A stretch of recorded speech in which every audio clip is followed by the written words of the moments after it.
30 somewhere in the world, and that somewhere just happens to be here in Santa Monica in California. I got a great conversation that we're going to have today with one of our portfolio companies, which is Pharmacy Mart. Great company. Gone through so many difficult things. Like, I hear a lot of founders who will talk about how difficult the market is, how difficult it is to raise money, how difficult environments are, but very few have had to go through an economic environment like there's been in Egypt over the last 5 years or so. So we're going to talk about that. We're going to talk about like how you separate yourself from the economic environment and what's happening out there. I like to start before we kick in with the phenomenal insights that you're going to get from one of our portfolio companies. I like to start with just things that happened last week and insights that I've got from both what's happened inside our portfolio and also what's just happened with me in going different places and doing different things. So I have, over the last week or so, one of our founders is so good and the company is so good that I said, you know what, we're actually going to step in and incubate, right? And I also like doing this stuff whenever, I remember back in the day when WeFunder, and I am going to talk about crowdfunding and what crowdfunding looks like and how that turns into companies as well, but I'll do that a little bit later on. But I remember back in the day when we first started taking on companies and one of our companies was saying, hey, you know, thinking of doing a WeFunder. And I said, well, that's very easy. And he said, well, you haven't tried it, so what do you know? And I said, okay, we'll try it. And then we did a WeFunder and we raised $1 million or over $1 million in a really short period of time, proving that, yes, if you work really hard at things and you have a really good product and your message comes across in a right way, yes, anything is relatively easy because you focus all of your efforts on making sure that that thing happens. And now in the same vein, a lot of companies are saying to me, oh, this is really hard. Oh, this is really difficult. Oh, I can't break through and I can't raise money and I can't do this. So I'm like, fine, we'll go and do one ourselves. Just in the meantime, we'll do one ourselves. And we won't just launch one company, we'll launch two. And we'll do them both inside the accelerator so we can do it. And so what are the first things that we have to do? Well, we have to do them both at the same time. We have to go out and make sure that the product fit is perfect. And this particular founder of this company, Venkat for Data Cities, has got an incredible product. Then we have to make sure that we have the people that are around that product to make sure that we actually get treated the right way when we both go for investment and also for customers as well. And then we get to work. You know, I've been reading a lot more about Elon Musk and philosophies in Twitter and everything else, you know, over the last, crikey, 2 or 3 weeks since everything's been going on in Washington. And everything that I see is just about less meetings, fewer OKRs where you sit down and you like politely work through the stuff, less time trying to work on like how happy are people and what are they doing, less time. And I don't want to say less time in building culture, because for me, culture is tied into brand, but less time trying to build a beautiful, fluffy organization which all your friends are a part of. The one thing you need to understand right now, we all do, is that we are in a war of sorts in the startup space. And that war of sorts has been really catalyzed by lack of any liquidity in the market for the last 3 to 4 years. So raising money is unbelievably hard. And that means that every single minute of every single day, we have to be out there in front of customers first and investors second. We can't ignore investors. You need money to be able to go forward, but you definitely should not get your priorities wrong. Those customers have got to know you're there. You have got to understand the messaging that they need to hear. And you have to be relentless in your pursuit of those customers. That's it. That's the game. We don't have any choice on that. And so even though I'm reminded of it every single day when I see founders and I'm working with founders and we're trying to help them push forward and we're bringing in growth hackers to work with them, I was more acutely reminded of it when I started doing these two companies ourselves, because we said, hey, you know what? We're eating our own dog food. That's what this market is right now. So I want to talk, speaking of like the ultimate eating your own dog food, I do want to talk in a little while. I want to go into like building a company rather than doing a WeFunder campaign, and how sometimes just doing a WeFunder campaign or a Start Engine campaign or any equity crowdfunding campaign is an amazing training ground to actually get yourself in the headspace of whatever I thought was possible on outreach and engagement with customers, I need to multiply by 5. And then the realization that actually that is possible. Like that training ground is almost invaluable for companies. But I do not want to keep Ahmed waiting any longer. And so I'm going to bring him in and we're going to talk about one of our phenomenal companies who are crushing it in the most impossible environment to be in. Period, period, period. Don't anybody in the US tell me it's hard. Just don't even say it, because Yeah. compared to this, it's easy. So welcome to the stream, and we're going to spend a ton of time now talking about you and what you've done and really how you've broken through and everything that's happening in sales. And obviously nothing is plain sailing, but I want to try and there's two types of folks listening to the stream. The first one is investors who are just looking for companies that are busting through. And they love seeing those companies and they love investing in them. And I like to showcase companies that I have like a ton of respect for and have done great things in my mind. And then the second group of folks are startups who are just looking for great growth strategies. Like they want to know, like, what are you doing? Are you using branding to break through, personal branding to break through, outbound? If it's outbound, what types of outbound? Then when you get the customers in, what systems do you build? Like what is the stuff that is made of great founders breaking through?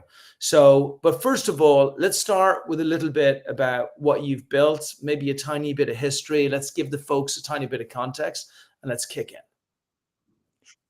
Yeah. So thank you for this opportunity. I would like to highlight that, of course, Expert Dojo and especially Brian have a special place in our journey as our first supporter and our first investor. So, of course, yeah, this is the thing that added a lot to our journey. So actually, I'm Ahmed Kadous. I'm a pharmacist. I've been in the industry for the past 15 years, mainly working at different corporates. I worked at Pfizer, Novartis, and Takeda for 12 years. I was the head of market access. And during this period, of course, there was a lot of, let's say, key gaps in the market. One of the key, let's say, issues that I saw, which is patients issue in the patient's access to medications, which is caused by the inefficiencies in the pharmaceutical supply chain, which is, of course, all of us actually felt this or impacted by it during the COVID. So it was magnified. So actually, the thing is mainly in the emerging markets, the market is very fragmented. So, for example, in Egypt, we are talking about more than 60,000 pharmacies, as well as more than 3,000 suppliers and wholesalers. Mainly the procurement cycle, it takes from the pharmacist almost 3 to 4 hours per day to check the availability, to get the best prices from different sources. So this is a clear burden on the pharmacies on their daily basis, as well as this, of course, is a big hurdle of having the pharmacies to do their key role, which is supporting patients. And of course, there is other things that the pharmacies are facing, which is, for example, scarcity of financing. They need, of course, money to grow their business, but yet there is no available facilities from the distributors or the other financing institutions to support them to grow and to run their business. And the third part, which is logistical, let's say, hurdles, as some of the suppliers don't even provide delivery service, or provide the delivery on, let's say, suboptimal delivery schedule, like 2 or 3 times per week. So this was the status quo when we started.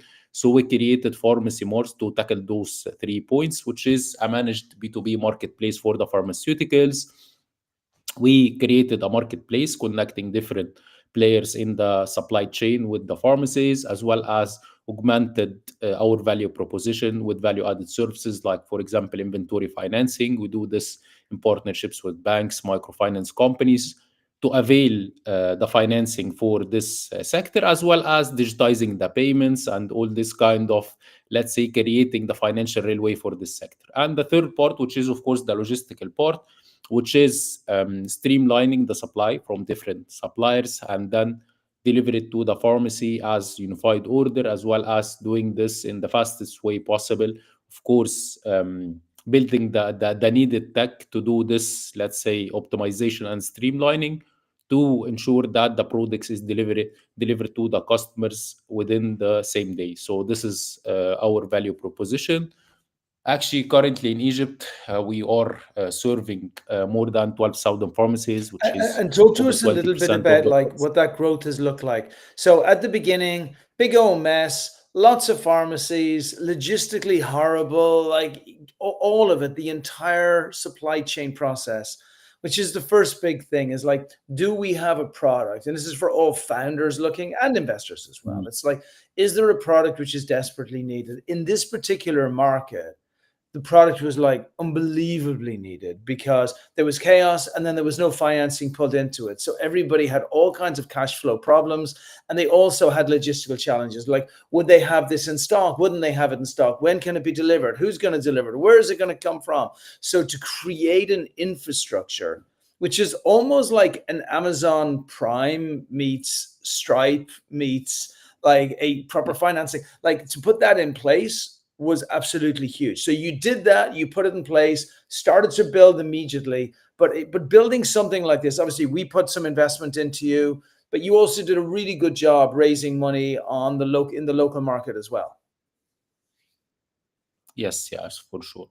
So actually, it started with almost we bootstrapped for like actually 8 or 9 months. So this was the beginning. We invested as the co-founders to create the MVP, which is the very, let's say, basic product without augmenting the product with the extra services like the financing, Yeah. for example, at the beginning. So we started with a very simple product, which is it was the web-based platform.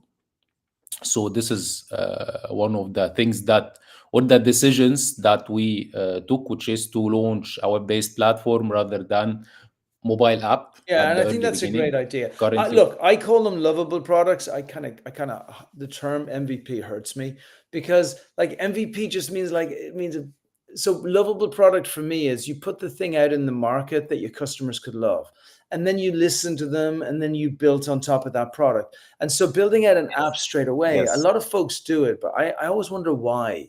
Because it's so difficult to get the right experience. You're going to spend like $300,000-400,000 to build that thing out, and then the experience it can't be correct because there's no feedback from the customers. So it's super smart building the web app and then making sure that you have this site, people can come in, they build all the logistics from it, and then you learn from the very people who are going to want to need it. So that was fantastic. It also gave you something to go to investors and say, look, this is what's happening. yeah. So for sure we took this let's say direction, and as you mentioned, let's say hearing the customer feedback, especially when you starting with the very preliminary MVP. So for example, for the customer feedback, we had let's say the chat. We are using intercom, mainly the people who were handling intercom at that time. It was myself and other co-founder. So to get the real essence and the real feedback from the customers on whatever issue or whatever, let's say, some advices about the product, which is we heard a lot, especially at the early beginning, from the Yeah. customers, and of course from the market feedback.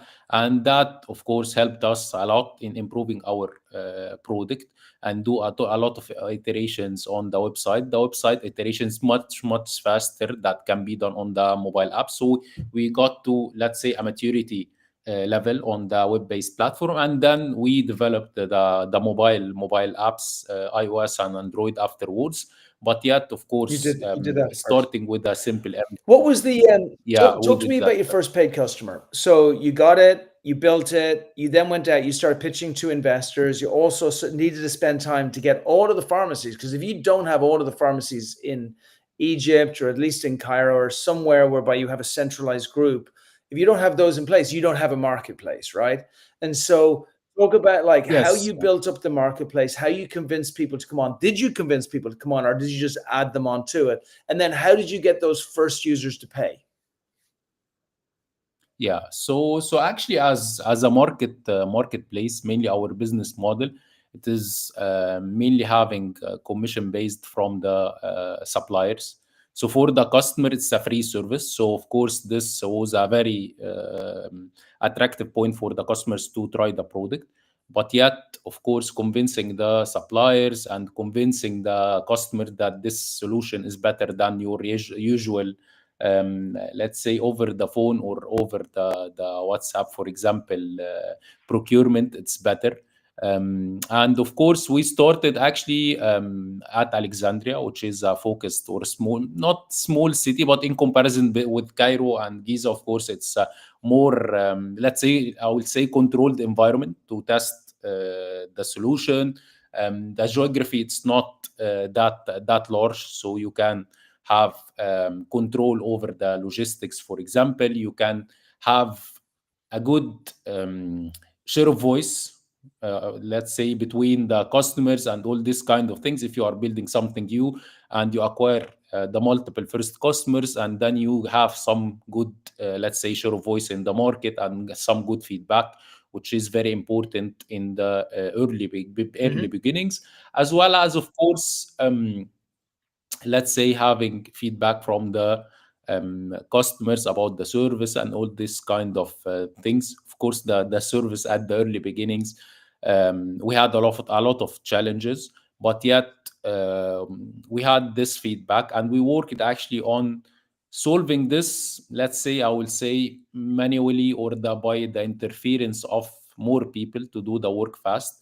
But yet afterwards, we optimized all of this by creating more, or utilizing the digital solutions, from having a complete supply chain solution, for example, in order to optimize and to reduce the needed manpower in the operations. So this is how it I evolved love that. actually. And so I want to reinforce and underline something that you're continuing to hear from Ahmed. And I also then want to move it to kind of the next level of what your growth in sales was looking like inside an environment where local currency is dropping like a stone versus the dollar.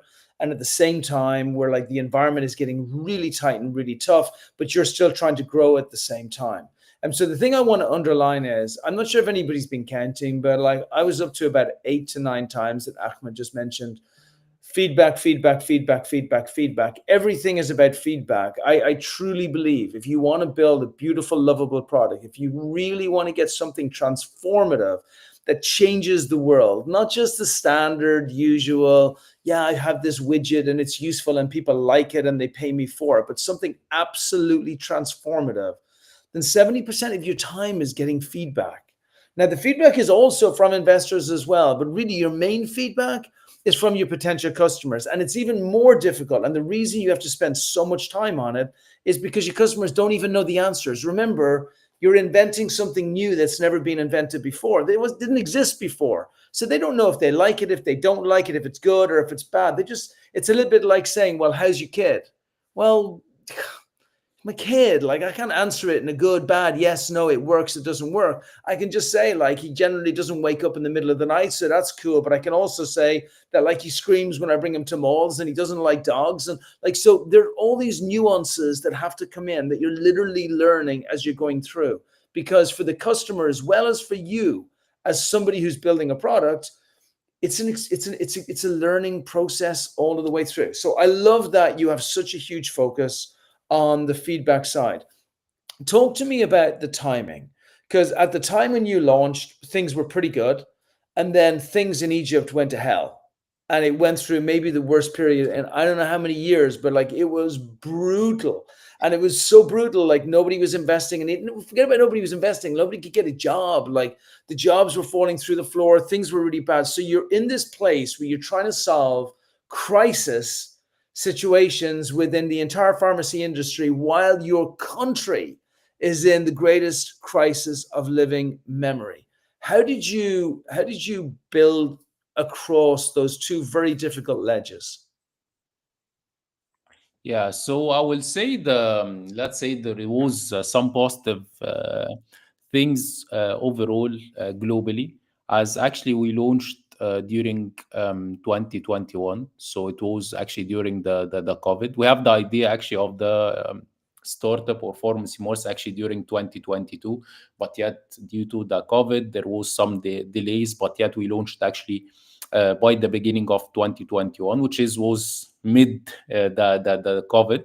So I will say at this or that time. Of course, health tech was one of the key focus sectors for all the investors to invest in. After that, I will say came the fintech. After that, currently it's AI. So there is always a focus on some of the sectors. I would say during 2021, we were lucky to launch at this, let's say, timing, even though we have the idea before actually the Yeah. COVID. But yet, the COVID helped us in, let's say, having the investors focus. So actually, we raised the first or the investment mainly during 2021, 2022. So we have multiple investors, either And you raised a local, couple of million international. dollars. You did like a really good thing. The company was, of Yes, course, very strong. Everything went great. And so yeah. it actually was a pretty much a model fundraise that the company did. Very big problem that was being faced in the region. Everybody knew the problem.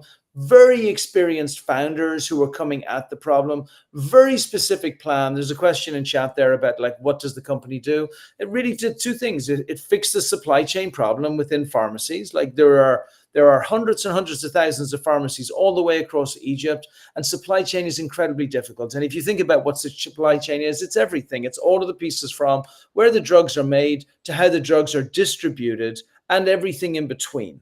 Right. And that's what it is. And that thing was a mess. It was being done differently in different areas. Some people would go and pick up their drugs from the manufacturers. Other people would have their cousin Vinny pick them up. Other people would have like a really good courier service, but it was just it's disparate and broken, right? The financing was equally broken, even though you have these incredible pharmacies that have great cash flow that's coming through.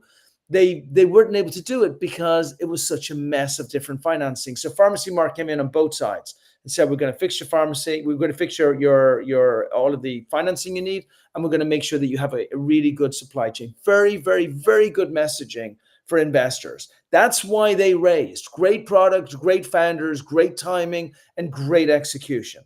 But not only did they have COVID to contend with, but then they had the worst economic crisis in Egypt in years and years and years, with the currency drop. How much did the currency drop? I will say it's like 300%. Yeah, Oh, yeah, 300%. huge. Try working with that, non-Egypt founders. 300%. Like, and Nigeria, and you'll get countries around the world that will face this type of thing, and it will crush 90% of companies. People won't be able to work in it because it's not just, oh, I can get staff for less. And no, it's not even that. It's that a lot of the things you end up buying are in dollars. Like your Amazon is in dollars, your CRMs are generally in dollars, like the stuff you're paying for in dollars. So everything literally increases in price by 300% overnight that you have to deal with. So talk to us about how you dealt with that and like what it did for you as far as changing the model, because we got to the bit where you knew the problem, you fixed the problem, you created the marketplace, you didn't have the financing solution at the beginning, but you layered it in afterwards. When you saw the crisis coming in and you had raised the money already, which was good, what was it that you then said, okay, this is how we're going to survive through this and be able to get through to our next round? Yes, yeah. So actually, let's talk about, let's say, the how you spend actually. So mainly from day one, our focus is not being dependent on different external service that's paid in US dollars. For example, we have our own CRM system. We assess different CRM systems that can be used, but yet we saw that the prices, as well as in the future, maybe it will be expensive for us. So actually, of course, CRM systems gives you a huge value, but yet I will say like there is 100 functionality need add those systems, but actually you will need like, or you will utilize 10. So rather than this, we build a focused CRM system to our cycle and to our Beautiful. salespeople focused on our. So it's let's say, of course, it's basic product, but yet it Yeah. fits our needs. So this is what we think about, and we build it this that way. So of course, this was a great, let's say, cautioning for us during the let's say the devaluation. And of course, the second part, which is, I will say, like during 2022, of course, there was a lot of expansions, a lot of hiring in the team, and all this kind of things. But yet, let's say the started or the currency started to be more weak, we started actually doing more optimization, focusing on digital channels in the acquisition, as well as let's say following up on customers rather than having a large let's say team. So this was one of the actions that we already did in order to protect our runway. And on the other hand, we started exploring different, let's say, And services by the that way, can we just provide on the that digital can. channels, let me just interrupt you there. Let's talk a little bit about that, because Divya has put a good comment in there about how do you optimize CAC in a marketplace? Is it necessary to optimize that when scaling up or eventually? Marketplaces, just for everybody listening, are probably the most difficult things to build, because you got to build both sides. You have to build the pharmacies that are in there, and you also have to build the other sides as well. In their case, they were financiers. It's not as hard as like an Airbnb marketplace where you have like a lot of users on the other end. But talk to us a little bit about like your mindset, as far as you knew you had to build up the marketplace. You need a critical mass. And talk to us about your mindset, and talk to us about how you did that. What were some of the tactics that you used? Yes, yeah, of course, being dependent on, let's say, omni-channel engagement for the customers through face-to-face engagement, as well as the digital, let's say, channels, either through social media or through SMSs, push notifications, as well as loyalty programs, in order to ensure and having a tailored offerings and tailored messaging for different cohorts. So this is what we did. And of course, not only the channels of communication, but yet how you communicate. I think that from day one, the thing that we focused on, even it was a very, let's say, basic product or MVP, but yet we needed to position ourselves as a quality product. We are coming, let's say, from multinational companies and all this kind of things. So we felt that we need to build a product that fits this, let's say, image of a big company, of a very with a very neat design, very focused and very friendly user experience from day one, in order to have this, let's say, vibes for the customers. And we focused on this, as well as um, through our communication for the customer. And this is to clearly communicate that this is an upgrade from the current that's in the market. And of course, try to complement our offering with a very high quality service, and having the, let's say, the feedback from the customers, and of course ensuring retaining the customers in the most way possible, and actually focusing on service rather than pricing. So of course there was other competitors that's focusing on pricing, but yet mainly we focused on the So you focused on the service pain quality points. So rather your than price. messaging was very much about. So first of all, when everybody's building a marketplace, one side, I say both sides are very hard. They're not. One side is actually relatively easy, because you can just add people if you want to. Like if I wanted to build a marketplace for airlines today, there's like a million aggregated services that I could like add all of the airlines on top of there, or I could just go to each airline and just add them on there if I wanted to do that. Or hotels, same type of thing, right? Now, where this becomes complicated is actually the cost of getting people engaged. In the case of Pharmacy Mart, because it was almost a B2B marketplace that they have, there's a value from both sides. So you can actually sell the value rather than having to cut directly through, and the extent of that value that can be pushed in place. And then the fan tributes that come from pharmacies that are really happy, that's worth its weight in gold. So I remember as they started building, and certain pharmacies were saying, "Oh my gosh, we're saving all this time. This is so much easier. Thank you." And then they would share that, and they would go out to the other pharmacies, and then the word of mouth would spread. And then when it spread, it sticks. And so you guys did a great job there. And again, I love, if we're taking a second word on top of customer feedback, it's very logical. What you're saying is now is customer value, right? The whole reason that you do the customer feedback is customer value. And I know there might be folks who are thinking, well, I want to see a growth hack from Facebook about how you get users. Like, it doesn't work like that anymore. That's not marketing these days. These days, if you are just relying on using some kind of paid digital advertising to get users or get a marketplace, you are going to fail. Your CAC will not work. you have to show such obscene value based on a knowledge of your customer that those people are going to tell their friends, their brothers, their sisters, their moms, and their dads. And that's what happened with you, right?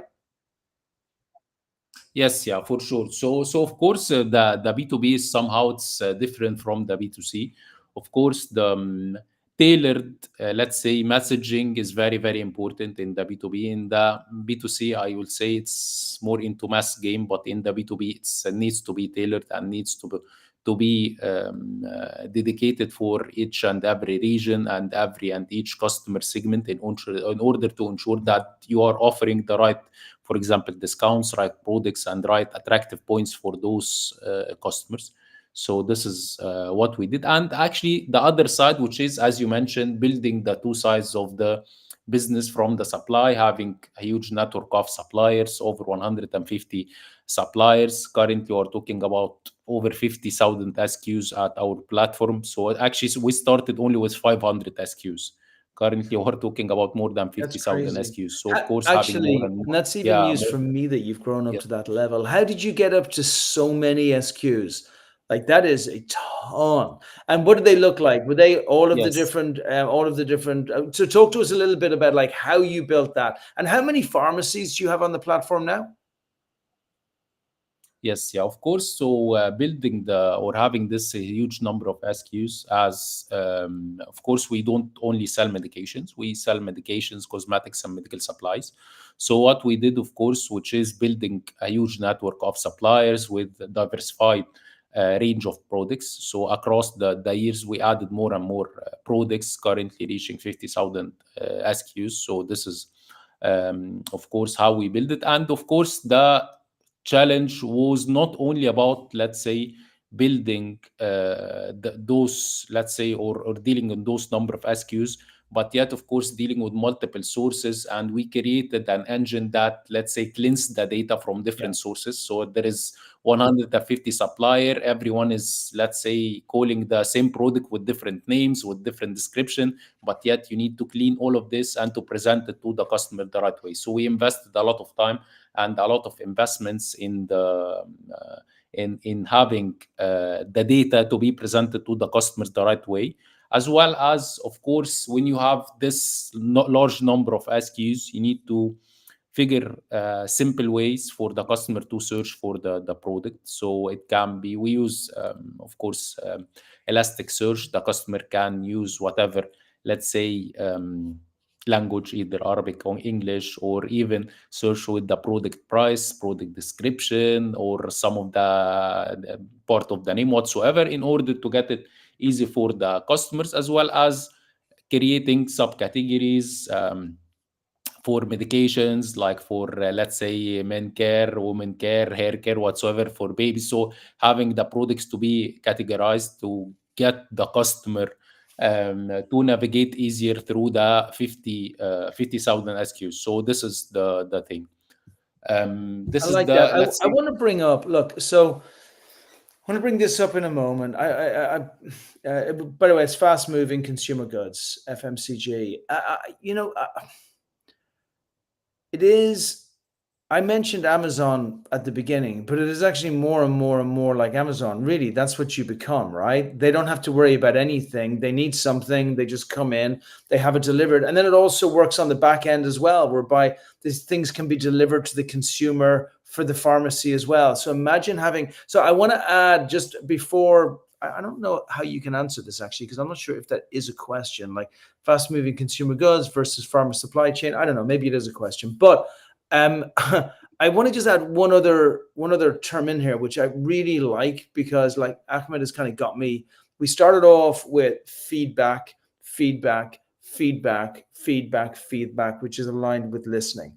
And then Ahmed moved to value, value, value, value. The more value, like if he wasn't focused on value and he didn't care about the feedback, maybe they would have stayed with 500 SKUs, right? If they didn't really care that much, maybe they would just do it whereby they just deliver it to some places which are relatively close. Like they wouldn't build an entire Amazon Prime to be able to get every single thing that a pharmacy could need to them and to their consumer when needed, along with the financing to make sure it happened. But I also I want to like layer in the third word now, which is really cool, which is indispensable, because that's what you did.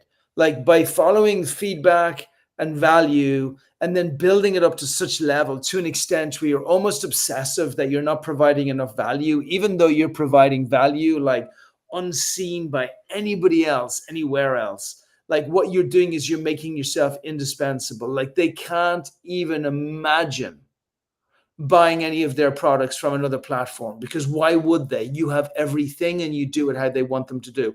Talk to me about like that whole concept of making yourself indispensable to your customer and kind of what that looks like for you, and maybe any tips that you can pass on to founders, especially who are listening to this, about how they make themselves indispensable, because you literally survived a apocalyptic event. Like a Yeah. 300% reduction in currency is a you are going to die tomorrow event. Like no question, no survivors. And you survived through. And I believe you survived through because of those three foundations, finishing with the one where you make yourself indispensable. So take me through where your mind is with that. Yes, yeah. So of course, as you mentioned, of course, by adding more value to the customers, but yet, of course, to do this, you need to support the business with the right technological, let's say, products. So currently, we don't only have the customer facing interfaces. We have, of course, the website. We have the mobile apps, iOS and Android. But yet, we have internal apps in order to build a complete supply chain solution where we can get the products from different suppliers as bulk orders, and then dispatch it to our warehouses, and then dispatch it to the customers. So after clustering the orders, so this is a lot of products movement as well as bulk products, and then dispatching for small orders. This needs a lot of let's say technological interference in order to ensure that having the right products, having the right let's say invoicing. So of course if there is a changes in the, let's say, the prices, the discounts, all this kind of things, you need to ensure that all of this is considered in your solution.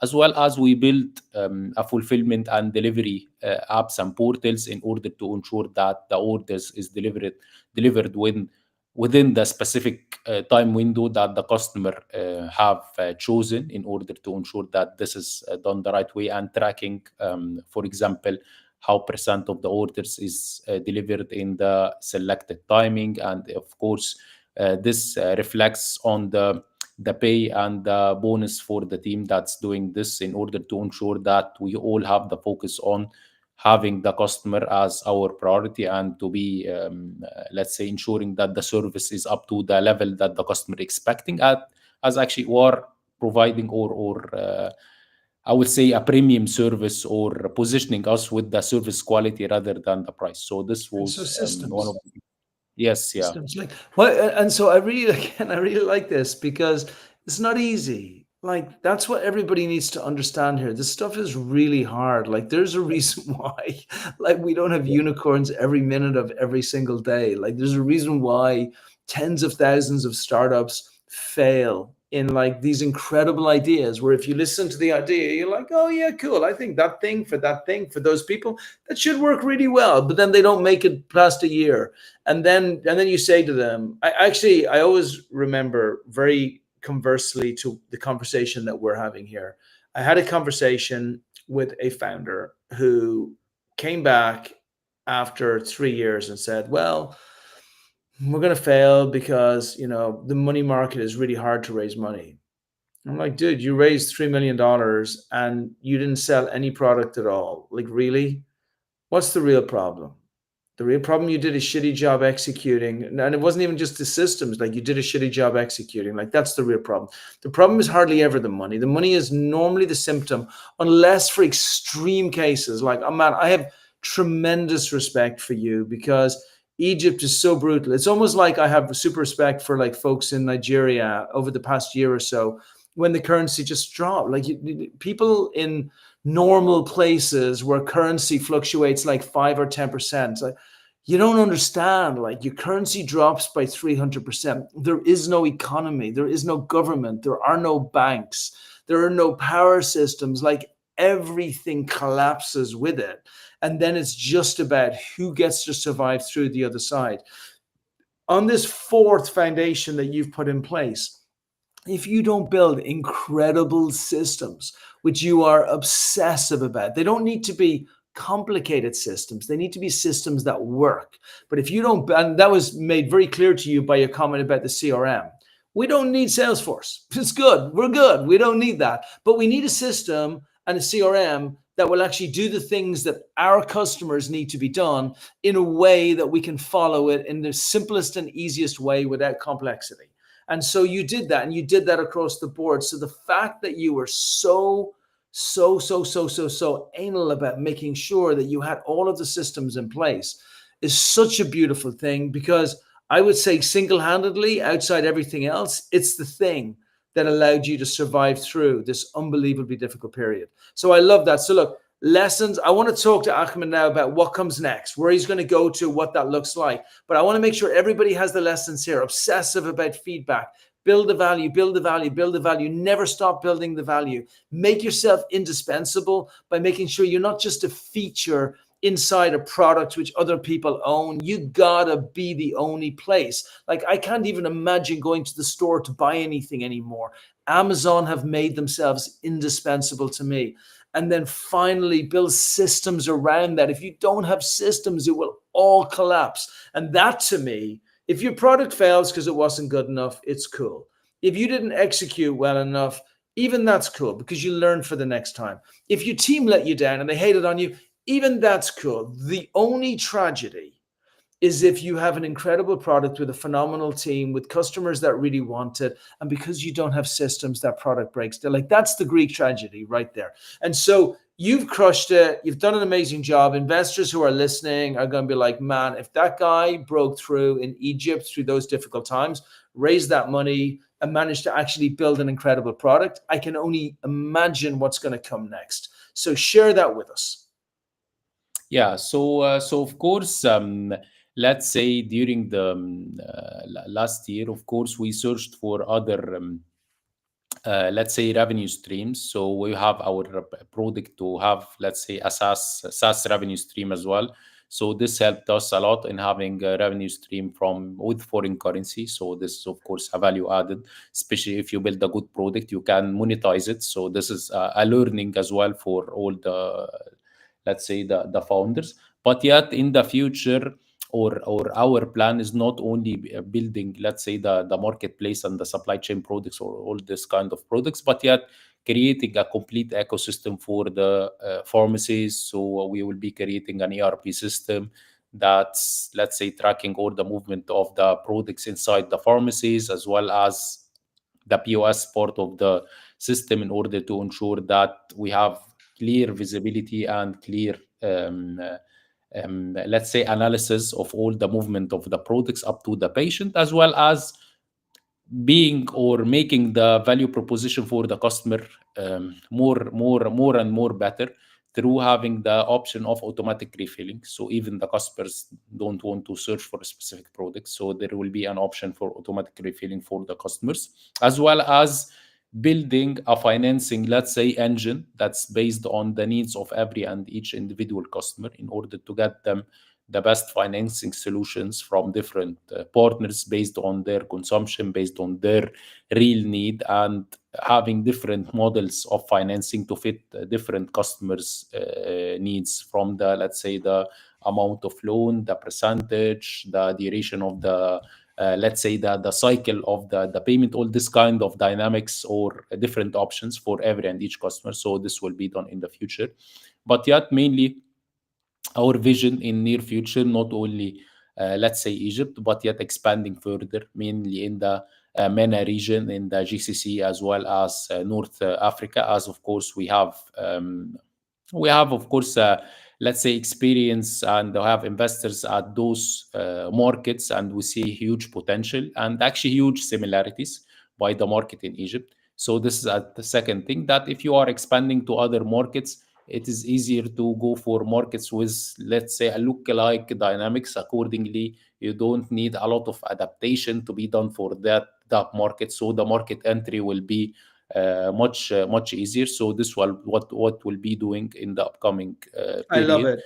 So this is your Yes. this is your Amazon expansion. We call it Horizon 3. You remember back in the days when John McDonnell used to talk about that. It's all about like, what does the summit of Everest look like? Right now you're at base camp. You've killed it. Like, you've crushed it. You're there. Actually getting to base camp is like such a huge journey on its own. And so now it's like, man, I want to make it to the summit. And so this is, you're going from Amazon books to Amazon everything, because once you solve the logistics process for folks in pharmacies, now you can solve them for folks in pharmacies all over the world, in all of the countries where it's valuable, where I imagine that's like 50 to 100 countries just to kick it off. And then you can actually push it beyond that as well. What are your needs? I want you to finish off with, especially for investors that are listening to this, what is it, what in 2025, if you're looking at this is going to be an incredible year, what does incredible look like from a growth perspective? And what does incredible look like from a raise perspective? Yeah, so actually our objective, as mentioned, which is expanding further outside Egypt, of course, having an investor with a very strong and local presence and local value added. This will be a huge value added for us, and mainly currently, let's say the fundraising. Mainly, it's for expansion in those countries. So mainly, what we are doing, which is having a very well-established operations in Egypt, and we are fundraising to or fundraising mainly to a dedicated mission, which is opening new markets. So this is what we are planning to do, and we have a very important advantage as well, as the cost of expansion will be much Of lower. course. Yeah, it's Yeah. perfect. So how much are you raising, and what's your percentage growth in 2025 versus 2024?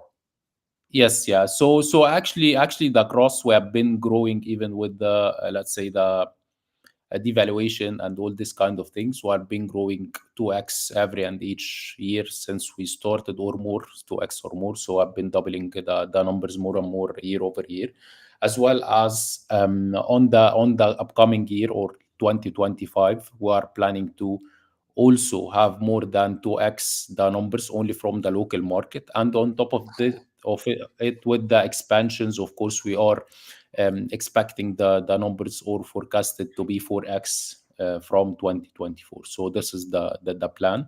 And of course, for the fundraising, expanding to two new other markets, we are raising around $3 million in order to open a single new market. I would say this is the value that's needed to open a new market. Yeah.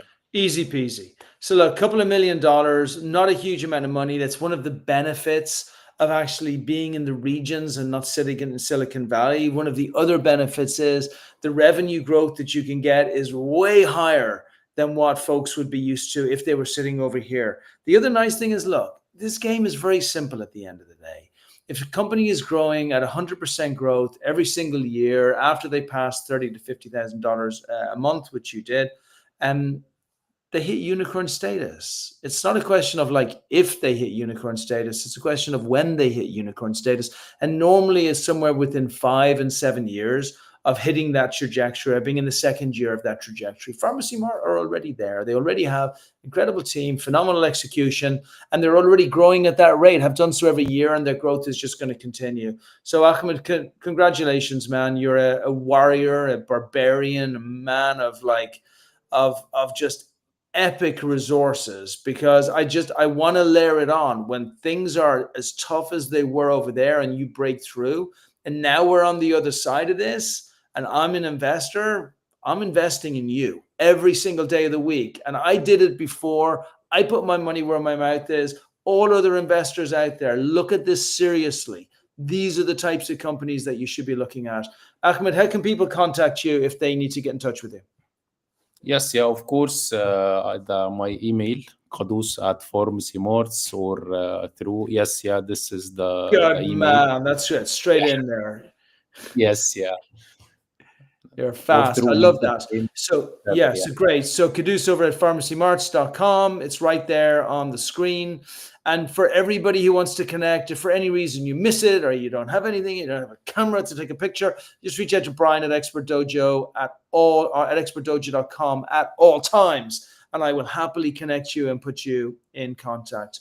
Okay, Ahmed, thank you. You and I will be staying in close contact this year. This is going to be the unicorn that Egypt have been waiting for. I know things are going great. You guys are going great. This is going to be the time, and I want to be with you while you're doing this. And for everybody else out there, you heard a unicorn in the making. Hopefully, you've learned some really good tips if you're a founder, and you've seen a great company if you're an investor. Thanks, Ahmed.